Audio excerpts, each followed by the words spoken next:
Today's podcast is brought to you by Audible.com. Get a free audiobook download and 30-day free trial at www.audibletrial.com/adventures in audio. Over 150,000 titles to choose from for your iPhone, Android, Kindle, or MP3 player. Welcome to Adventures in Audio, a podcast featuring short stories by authors like Edgar Allan Poe, H.P. Lovecraft, and others. I'm Jack DeGolia. To enjoy this podcast to the fullest, it's advised to remove all mental debris from your brain. And once the chasms of your mind are void of all mental contamination, you are ready to enjoy these classic stories. And now here's your host, Robert Crandall.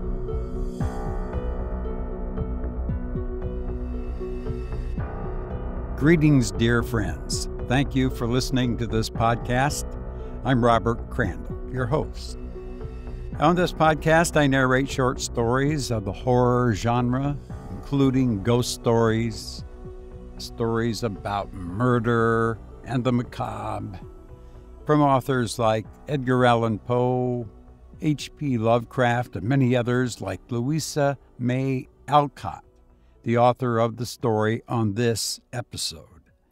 Remember, you can find us on iTunes and Stitcher and other podcast directories under short stories with an additional S on the word stories, and on our website, www.adventuresinaudio.net. And don't forget the free trial offer from Audible.com. Sign up for the free trial and receive an audiobook free. Over 150,000 titles to choose from, and that's growing all the time. You'll find audiobooks by Edgar Allan Poe and H.P. Lovecraft, and one particular audiobook, A Whisper in the Dark, Turbulent Tales from Louisa May Alcott, the author of the story on this episode. From the notes on Audible.com, from that book, it says, from the author of Little Women comes a collection of gothic, romantic, and spellbinding tales guaranteed to surprise and delight. The collection represents the best of Alcott's adult oeuvre. The stories in this volume display dramatic intensity and thrilling, suspenseful plots that show Alcott to be a complex and passionate writer. Listeners will discover within this maelstrom of murder, deceit, obsessive desire, treachery, duplicity, and betrayal that love and honor can still conquer all. The book takes its title from the tale A Whisper in the Dark, arguably Alcott's Gothic masterpiece, a story of imperiled innocence. Also featured are The Abbot's Ghost, one of Alcott's few supernatural thrillers, Perilous Play, a sensationalist story in which she suggests that with the appropriate stimulation, in this case hashish, even the innocent reveal a dark side. And VV, or Plots and Counterplots, which introduces the mysterious Virginie Varennes, the darkest heroine in all her work. And you can get that book and all the others on Audible.com just by going to www.audibletrial.com/adventures in audio. Sign up for the 30-day free trial and get a free audiobook. I hope you enjoy it. Now, on this episode, a young woman finds some strange-looking seeds and asks her future husband where he got them. He tells the story of a trip to Egypt and how he came about them while lost in a pyramid. She wants to plant them, but he objects for fear of a curse. She plants one anyway, and what happens is not pretty. Let's listen now to Lost in a Pyramid or The Mummy's Curse by Louisa May Alcott.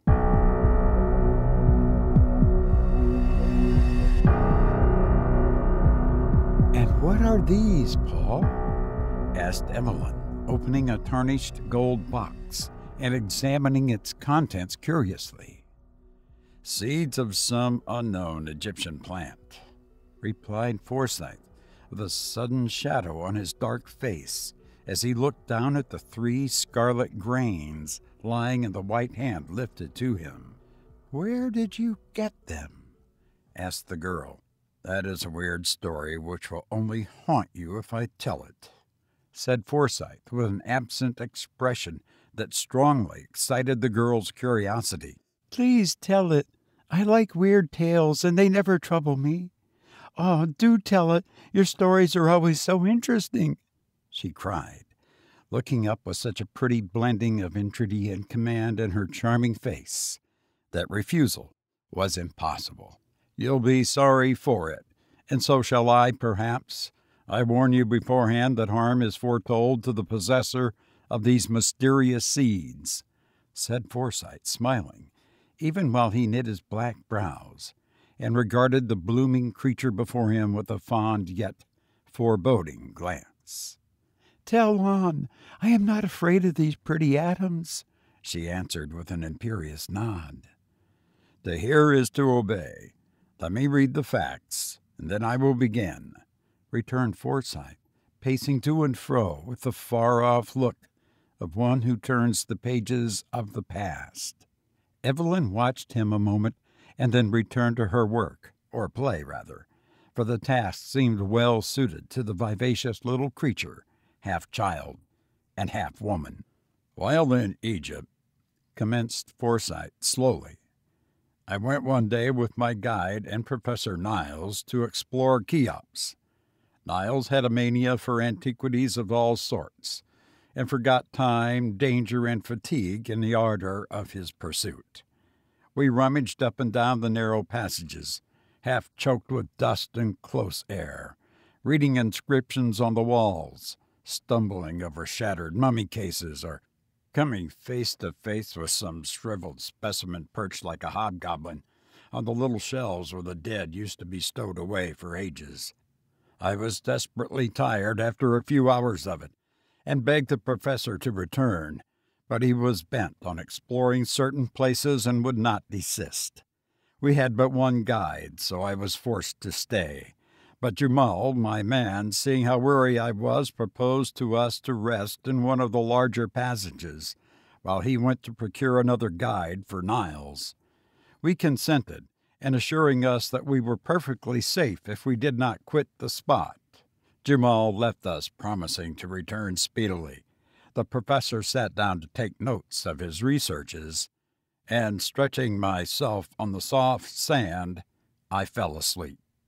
I was roused by the indescribable thrill which instinctively warns us of danger, and springing up, I found myself alone.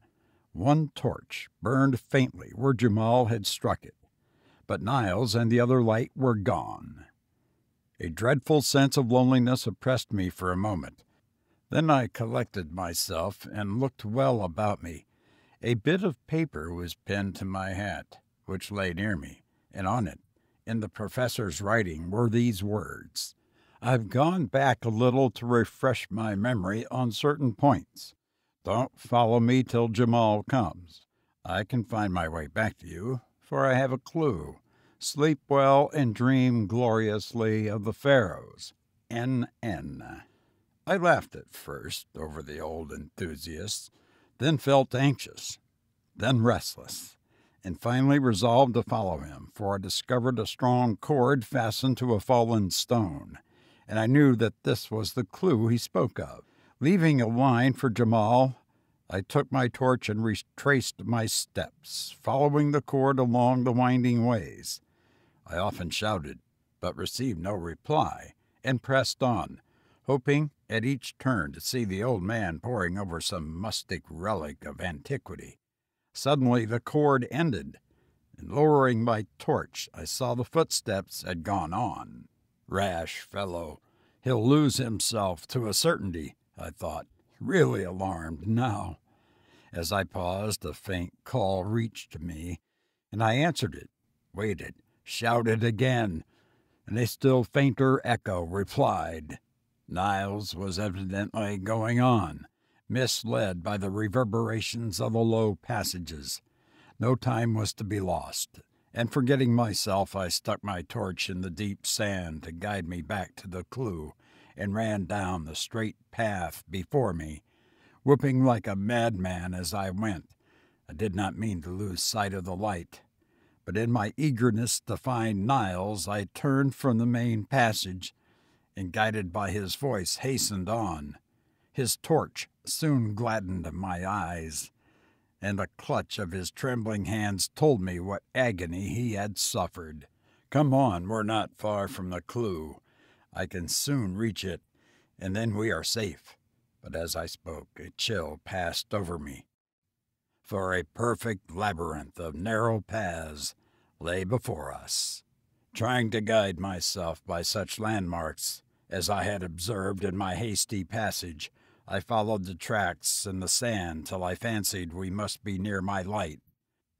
No glimmer appeared, however, and kneeling down to examine the footprints nearer, I discovered to my dismay that I had been following the wrong ones, for among those marked by my deep boot heel were prints of bare feet. We had no guide there, and Jamal wore sandals. Rising, I confronted Niles with the one despairing word, lost, as I pointed from the treacherous sand to the fast waning light. I thought the old man would be overwhelmed, but no, to my surprise he grew quite calm and steady, thought a moment, and then went on saying quietly, "Other men have passed here before us. Let us follow their steps, for if I do not greatly err, they lead toward great passages where one's way is easily found." On we went, bravely, till a misstep threw the professor violently to the ground with a broken leg and nearly extinguished the torch. It was a horrible predicament, and I gave up all hope as I sat beside the poor fellow who lay exhausted with fatigue, remorse, and pain, for I would not leave him. "Paul," he said suddenly, "if you will not go on, then there is one more effort we can make. I remember hearing that a party lost as we are saved themselves by building a fire. The smoke penetrated further than sound or light, and the guide's quick wit understood the unusual mist. He followed it and rescued the party. Make a fire and trust to Jamal." "A fire without wood?" I began, but he pointed to a shelf behind me, which had escaped me in the gloom, and on it I saw a slender mummy case. I understood him, for these dry cases, which lie about in hundreds, are freely used as firewood. Reaching up, I pulled it down, believing it to be empty, but as it fell, it burst open, and out rolled a mummy. Accustomed as I was to such sights, it startled me a little, for danger had unstrung my nerves. Laying the little brown chrysalis aside, I smashed the case, lit the pile with my torch, and soon a light cloud of smoke drifted down the 3 passages, which diverged from the cell-like place where we had paused. While busied with the fire, Niles, forgetful of pain and peril, had dragged the mummy nearer, and was examining it with the interest of a man whose ruling passion was strong, even in death. "Come, help me unroll this. I have always longed to be the first to see and secure the curious treasures put away among the folds of these uncanny, winding sheets. This is a woman, and we may find something rare and precious here," he said, beginning to unfold the outer coverings from which a strange aromatic odor came. Reluctantly, I obeyed, for to me there was something sacred in the bones of this unknown woman. But to beguile the time and amuse the poor fellow, I lent a hand, wondering as I worked if this dark, ugly thing had ever been a lovely, soft-eyed Egyptian girl. From the fibrous folds of the unwrappings dropped precious gums and spices, which half intoxicated us with their potent breath, antique coins, and a curious jewel or two which Niles eagerly examined. All the bandages but one were cut off at last, and a small head lay bare, round which still hung great plaits of what had once been luxuriant hair. The shriveled hands were folded on the breast, and clasped in them lay that gold box. "Ah!" cried Ellen, dropping it from her rosy palm with a shudder. "Nay, don't reject the poor little mummy's treasure. I never have quite forgiven myself for stealing it, or for burning her," said Forsyth, painting rapidly, as if the recollection of that experience lent energy to his hand. "Burning her? Oh, Paul, what do you mean?" asked the girl, sitting up with a face full of excitement. "I'll tell you. While busied with Madame la Momie, our fire had burned low, for the dry case went like tinder. A faint, far-off sound made our hearts leap, and Niles cried out, 'Pile on the wood! Jamel is tracking us! Don't let the smoke fail now, or we are lost!' There is no more wood. The case was very small, and is all gone," I answered, tearing off such of my garments as would burn readily, and piling them on the embers. Niles did the same, but the light fabrics were quickly consumed and made no smoke. "Burn that!" commanded the professor, pointing to the mummy. I hesitated a moment. Again came the faint echo of a horn. Life was dear to me, and a few dry bones might save us, and I obeyed him in silence. A dull blaze sprung up, and a heavy smoke rose from the burning mummy, rolling in volumes through the low passages, and threatening to suffocate us with its fragrant mist. My brain grew dizzy. The light danced before my eyes. Strange phantoms seemed to people the air, and in the act of asking Niles why he gasped and looked so pale, I lost consciousness.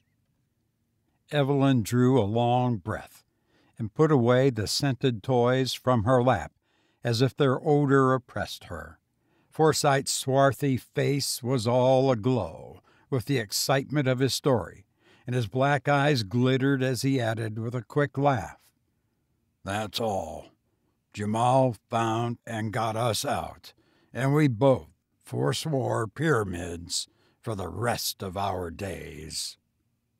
"But the box, how came you to keep it?"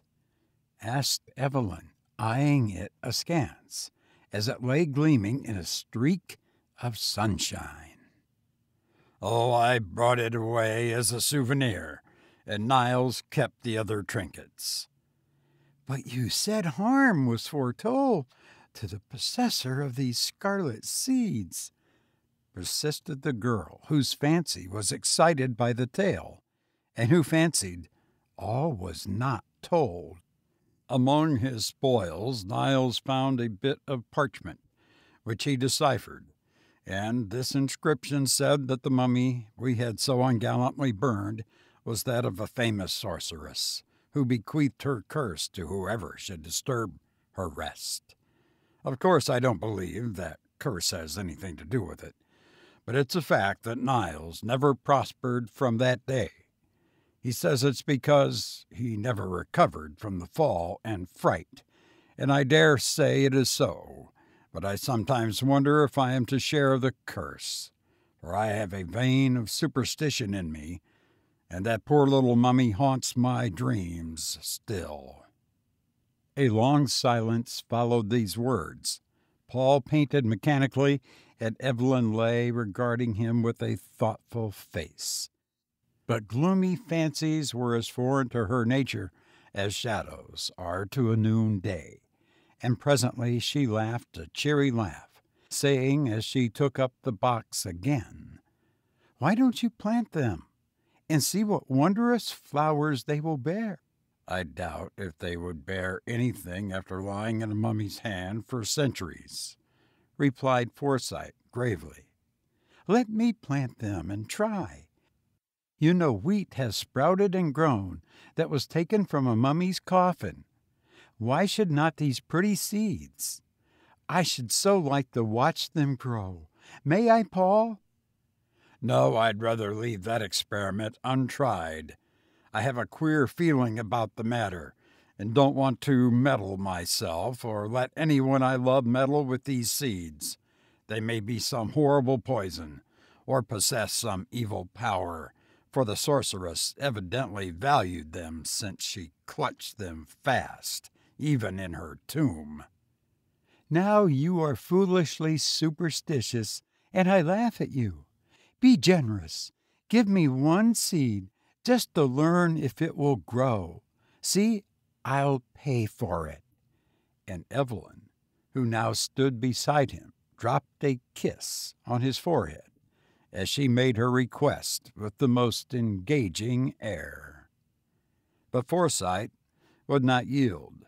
He smiled and returned the embrace with a lover-like warmth, then flung the seeds into the fire and gave her back the golden box, saying tenderly, "My darling, I'll fill it with diamonds and bonbons if you please, but I will not let you play with that witch's spells. You've enough of your own, so forget the pretty seeds, and see what a light of the harem I've made of you." Evelyn frowned and smiled, and presently the lovers were out in the spring sunshine reveling in their own happy hopes, untroubled by one foreboding fear. "I have a little surprise for you, love," said Forsyth, as he greeted his cousin 3 months later, on the morning of his wedding day. "And I have one for you," she answered, smiling faintly. "How pale you are, and how thin you grow.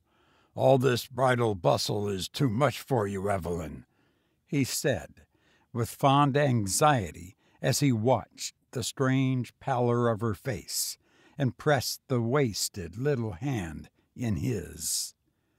"I'm so tired," she said, and leaned her head wearily on her lover's breast. "Neither sleep, food, nor air gives me strength, and a curious mist seems to cloud my mind at times. Mamma says it is the heat, but I shiver even in the sun, while at night I burn with fever. Paul, dear, I'm glad you are going to take me away to lead a quiet, happy life with you, but I'm afraid that it will be a very short one." "My fanciful little wife, you are tired and nervous with all this worry, but a few weeks of rest in the country will give us back our blooming Eve again. Have you no curiosity to learn my surprise?" he asked, to change her thoughts.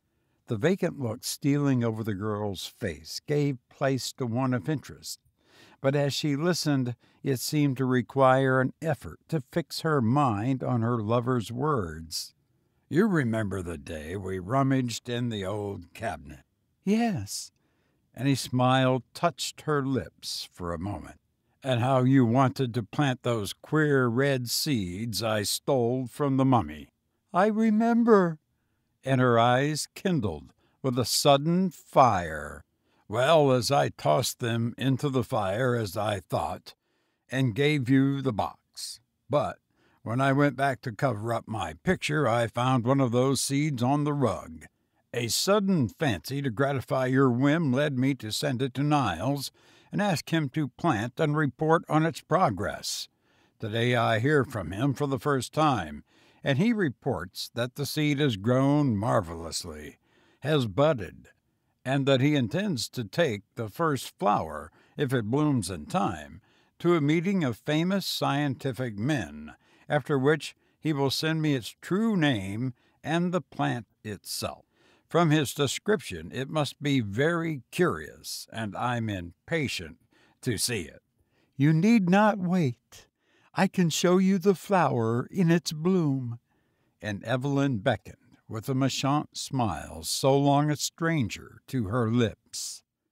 Much amazed, Forsyth followed her to her own little boudoir, and there, standing in the sunshine, was the unknown plant. Almost rank in their luxuriance were the vivid green leaves on the slender purple stems, and rising from the mist one ghostly white flower, shaped like the head of a hooded snake, with scarlet stamens like forked tongues, and on the petals glittered spots like dew. A strange, uncanny flower. Has it any odor? Asked Forsyth, bending to examine it, and forgetting in his interest to ask how it came there. None, and that disappoints me. I am so fond of perfumes, answered the girl, caressing the green leaves which trembled at her touch, while the purple stems deepened their tint.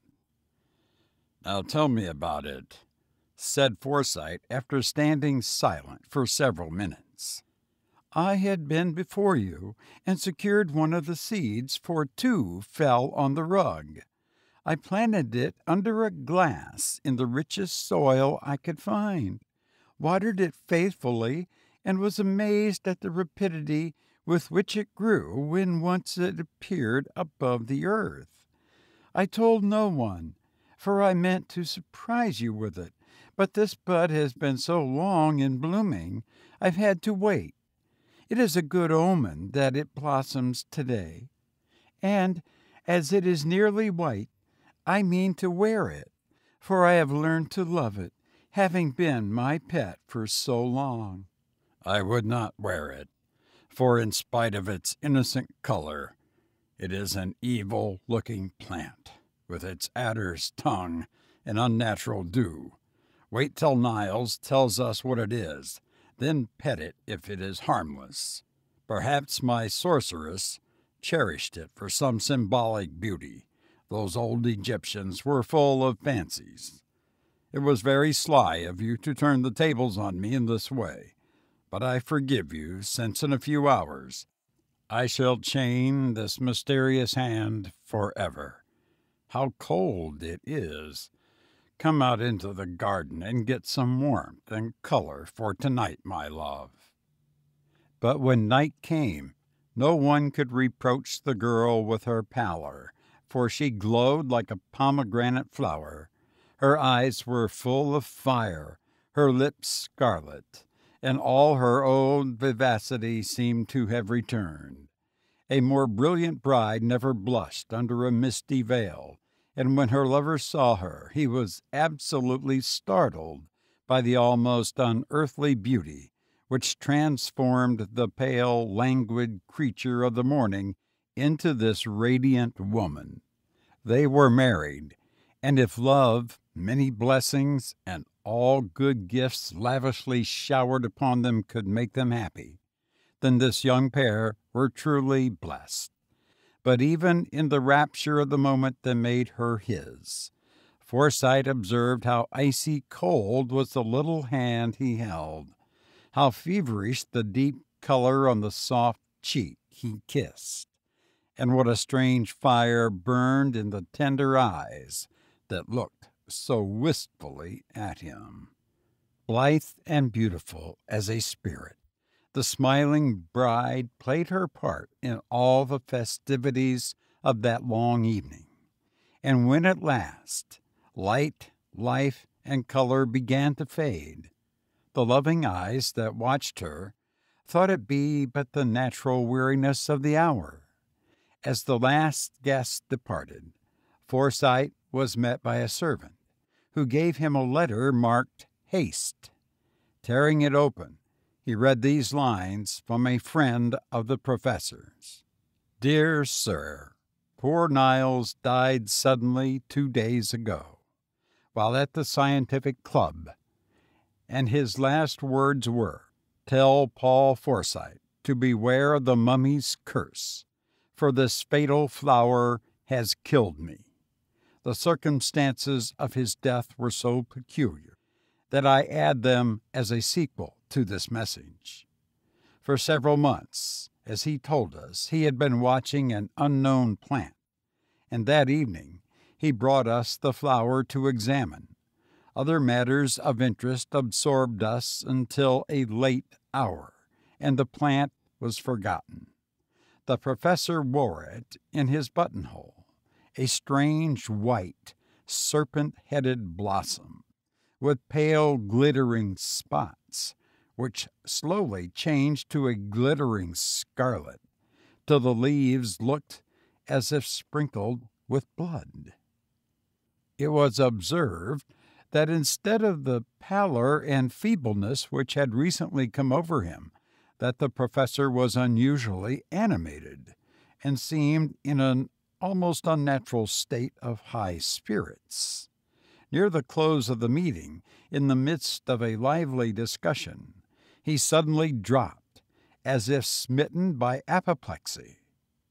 He was conveyed home insensible, and after one lucid interval, in which he gave me the message I have recorded above, he died in great agony, raving of mummies, pyramids, serpents, and some fatal curse which had fallen upon him.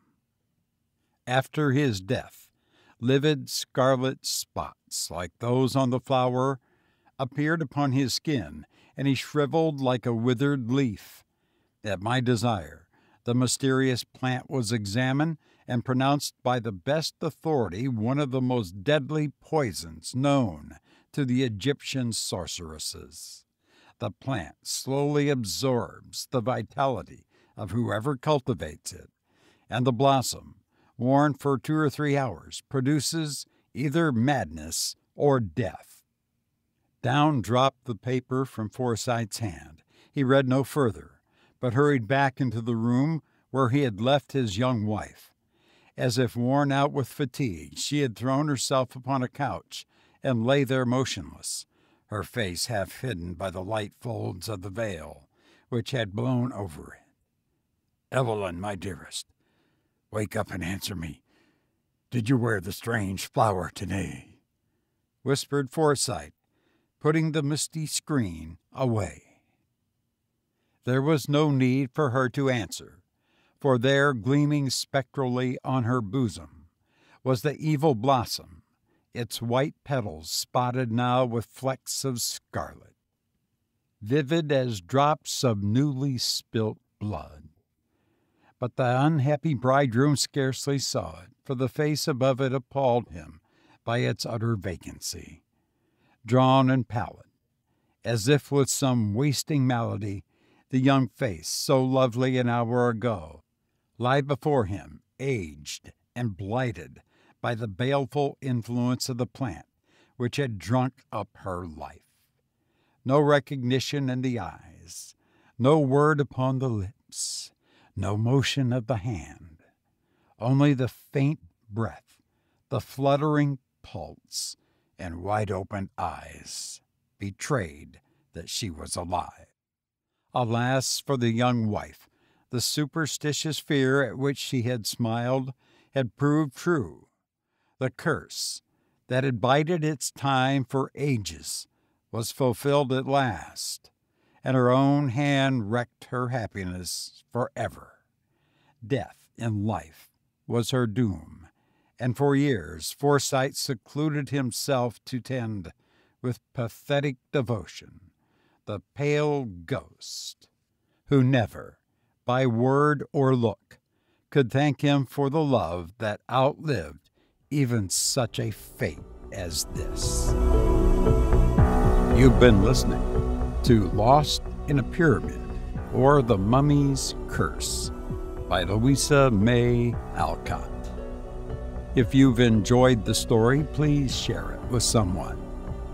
I've enjoyed being with you, and now I must go. But I'll be back. Thank you.